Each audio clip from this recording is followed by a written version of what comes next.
Et parfois, renaître, ça ressemble à mourir en silence. Il y a des silences qui ne sont pas vides. Ce sont des cris intérieurs, des appels de l'âme. Je me souviens d'une période où je ne ressentais plus rien. Je ne pleurais plus, je ne riais plus. Je respirais, sans vivre, comme si quelque chose en moi était en train de s'éteindre doucement. Et c'était vrai. Une partie de moi mourait, pas mon corps, mais cette version de moi qui avait appris à tout contrôler, à tout supporter, à tout enfouir. Cette partie qui souriait même quand elle était brisée, qui disait « ça va » alors qu'à l'intérieur, tout criait. Et cette mort-là, elle m'a fait peur. Parce qu'on ne nous apprend pas à laisser mourir ce qui ne nous sert plus.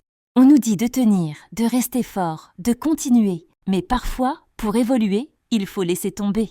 Laisser tomber les masques, laisser tomber les attentes. Laisser tomber l'image de soi qu'on a construite pour être aimé. Alors j'ai arrêté de lutter et j'ai accepté la chute.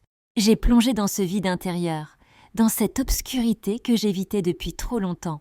Et dans cette nuit, j'ai trouvé quelque chose. Moi, pas la version forte, pas la version admirée, mais la version vraie. Brute Rage, lumineuse, celle qui n'a plus peur d'être sensible. Celle qui ose dire « je ne vais pas bien ». Celle qui ne cherche plus à plaire, mais à se respecter. Et tu sais quoi? C'est là que ma libération a commencé. Pas dans les grandes réussites, mais dans ces petits instants où j'ai osé dire non, où j'ai osé pleurer sans honte, où j'ai arrêté de fuir qui j'étais vraiment. L'évolution de soi, ce n'est pas un but à atteindre. C'est un retour vers l'intérieur. Un retour à soi, un retour à l'essentiel. Si toi aussi tu ressens que tu es en train de te libérer, même lentement, écris en commentaire « Je me choisis ».